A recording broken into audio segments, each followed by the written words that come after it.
Jeff, I'm really putting the pressure on you right off the bat here. I know you only have time for just a few minutes, and I'm going to keep talking so that you can figure out what it is you want to talk about today. What it is I want to talk about today. Yes. Right. Hey guys, thanks for hanging out with me and Jeff again today. Another episode of the Go Ball Hunting podcast, episode number 139.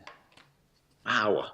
139. Man, just on cruise control right now. Screaming. Yeah, it's like I'm serving and volleying, and I'm just getting completely open court first volleys. Just doing nothing, just laying it in over there. Just. The crowd just going, God, he makes it look so easy. He's just so smooth, so buttery smooth. So buttery smooth. Unfortunately, it's only in my head. So guys, listen again. Yeah, cool. Thanks for being with us today. Before Jeff figures out what he wants to talk about today, we've got opportunity for you for a free private coaching call, 10 minutes, which may not sound like a lot of time, but if you bring that one thing in your game right now that's kind of holding you back from the result that you want to get, then let's get on that coaching call and let's chat about it. Maybe Jeff and I can put you on the path to get that end result that you're really looking for. The way to get on the call, go over to goalballhunting.com, drop in a first name and email address, click the button, and you'll get access to our online calendar scheduler where you get to cherry pick the date and time that works best for you. If you're already on our email list, any email you get from us somewhere in the email, I can't tell you exactly where because it just moves up, down, size. It's somewhere there. Just click the link and you'll get access to the calendar scheduler. So, Jeff, I've been chatting enough now that you should be able to have come up with a topic that you want to chat about. What's up? Yeah. Well, it's born out of, again, as I mentioned, I think in the last episode, I was listening to, Joe Rogan interview Mike Tyson, and really some great stuff. And so without going into, I made a couple notes and they're kind of bigger subjects, but let's just jump on to one short little one. I think it's a big, huge, because it's tough. It's tough for me sometimes. It's tough. I know it's tough for you sometimes in general, to get over it. But are you willing to fail to get better? Are you asking me that question? Is that a rhetorical question? Or are you asking me that you want to know my opinion?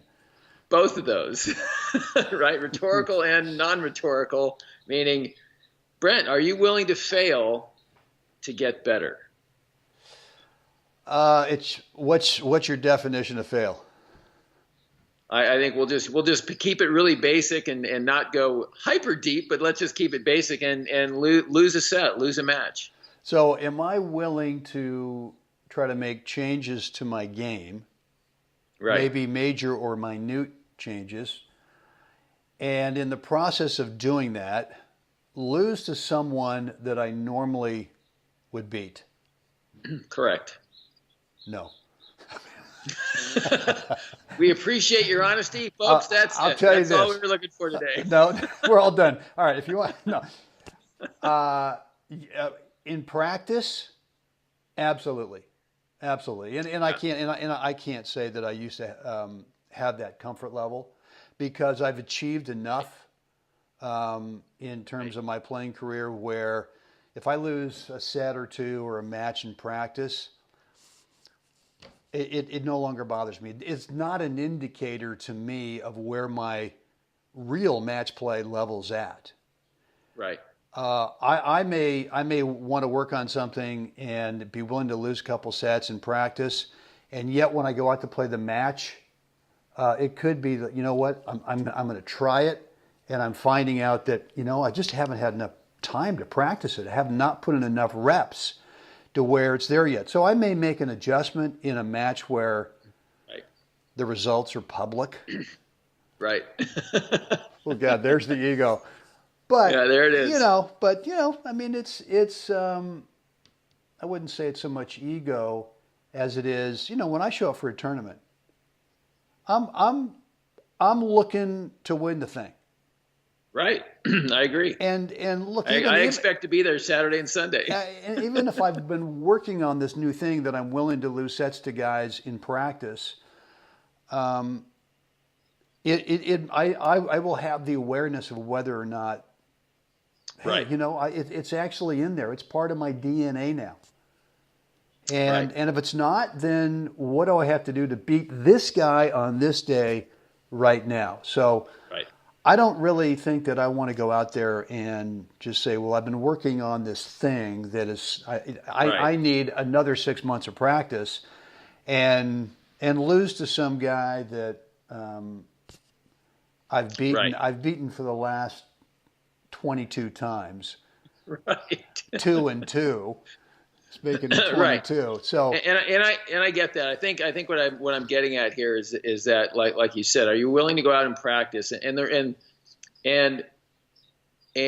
what we're talking about here is that the last episode we talked about doing a post match review of your match, win or lose. You should have a clarity about why you won and clarity about why you lost. Right. So out of those matches though. You just played a match, Sunday, and now you have some clarity about like, wow, you know what, so now you're going to go out there and you're actually going to tinker and work on this subtle adjustment, and you're going to try it in practice and make sure, can I produce this, right? So next time you come up against this player again, you have a better chance of deploying this new tactic. Or even someone I mean? else. Doesn't have to be that specific guy. Right, yeah. It's not Right. unique to him. Right, but somebody else that can bang the serve and can kind of put you in that same kind of situation, right? So Right. what's the let's say I'm looking to clear up and refine a specific technique or a shot, location or something, so that so when I look into my toolbox, I actually see a solution with what I brought to the match today, right? And so I guess that's what I'm getting at, is that even in practice, I see it all the time, especially in the league tennis, that no one's really practicing kind of what they just did in the clinic or practicing a solution. They're just practicing beating, Betty or Bob again with the same knowledge that they know how to beat. They're really not moving the needle to Right. take their game to a little bit higher level. Right. And so in order to do that, I think a lot of players are just putting little Band-Aids on situations. Right. And, well, what can I kind of temporarily do to sort of fix the situation? And what you're talking about, Jeff, is absolutely true. I mean, are you willing to go out there and put in enough work, enough time, so it's not a Band-Aid? It actually becomes something that is, like I said, is part of your DNA. And Right. I totally agree with you. I mean, I play with some guys here in Berkeley. I play with some guys in the desert, and we're in practice situations, and yet even in those situations, we're not even keeping score. Right. We're not even keeping score, and it's not like we're hitting a drill. I mean, we're actually playing points. Where maybe I'll serve for 7, 8, 10 minutes. Take a little break, and then my practice partner does the same thing, and we're going, we're alternating from deuce to the ad and blah blah blah. We're just Right. playing points. But there are times when I say, you know what, right now, I'm going to go work on this one thing, Right. and I'll probably lose more points than that if I stayed Right. with what I know I can do against this practice partner to win points. So what? So Right. what? I mean, if one of the things you need to get better at is serve and volley or is approach and volley, then get yourself in a practice situation, whether that's where you're keeping score in sets or just play some points. And if you're thinking, well, God, I don't want to lose the majority of the points. I want to lose this set because I should have want to walk in the clubhouse. And the first thing someone says, well, how'd you do? And I Right. said, I go, yeah, I lost. Like, does it matter to you that much how I did in practice? Right. And Right. so, but I think that we put that as we, like you love to say, you better check your ego, leave it in the mayonnaise jar. And because if you're worried about what the guys in the clubhouse are thinking or caring Right. about, then you're screwed. You're completely screwed. Yeah. It's very, very difficult to advance again, going back to another episode, it's very difficult to make the boat go faster. That's You know, right. Right. if that. So that anyway, I just encourage everybody to, be able to um, toughen up the skin a little bit, and don't worry about the reaction in the clubhouse. Don't worry about the reaction of your teammates as you're working on and refining a new skill, Yeah. or Yeah. a new pattern of play, or whatever it might be, standing in a new position on a serve, or whatever it is. There's a learning curve to it. And, so if you're going out there, if you're going to go out there and practice your serve and volley, first, don't try and hit bombs to the guy who's hitting returns. Maybe hit second serves or a downgraded version of your first serve, so they can actually, their percentage of returns goes up. So you actually get the opportunity to actually come in, make your split check, boom, come in and cover the first volley. This isn't about how tough you can make it on your practice partner to hit a return. Right. This is about you wanting to practice your serve and volley. So find a solution there that actually gives you the opportunity to do that. And maybe you're just going to practice in the first session. Can I just make every first volley? Meaning, I'm not going to go to the lines. I'm not going to necessarily go to the open court. I'm just going to stick it up the center of the court. Can I actually make 10 in a row? Or go easier. Can I make 5 in a row? Can I make 3 in a row? Whatever you feel is pressing the edge of tangible, and that's different for everybody. Right. Do that and start to see the value, and start to get comfortable with starting to make your first volley. Right, just boom, boom, boom. Right, the mind-numbing repetition of it. But you'll also start to gain some confidence. You'll start to get the feel of it. You'll start to feel like the rhythm, your rhythm in doing it, because my rhythm is different than yours, Brenny, than different from everybody else's, right? So you got to put yourself in those situations that you actually can get the work done. So again, don't let your ego get in the way of you taking a little bit off your serve, so your practice partner over there can actually do what you want them to do, which is give you a return, a live ball return. Right.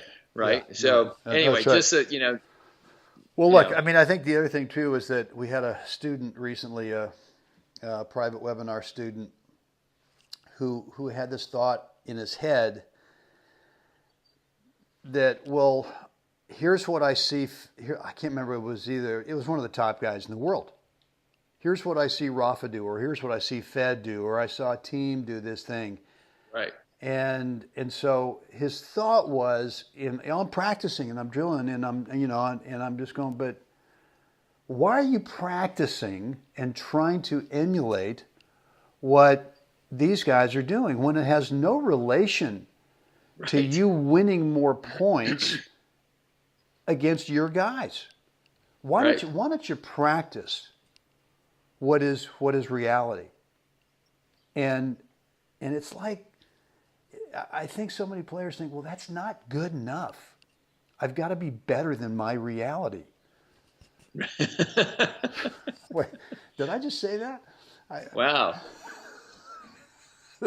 And now you're going like the movie Inception, right? That's right.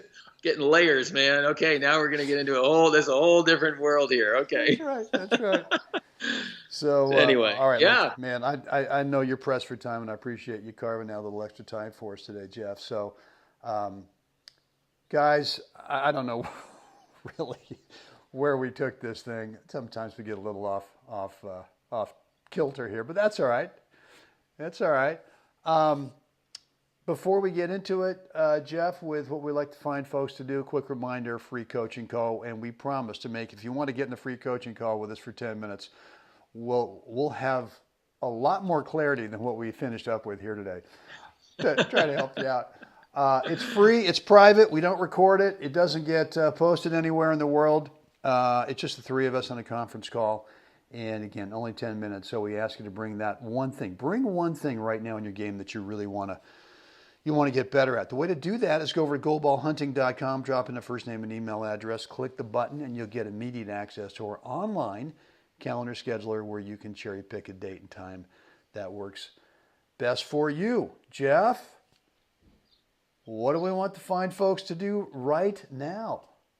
Like us, share us, please subscribe. Let us know what you think down below. Guys, get out there today. Help someone else. Have a spectacular day. Here it comes. Here it comes. Jeff, we'll do this again tomorrow. Brenny, I can't wait.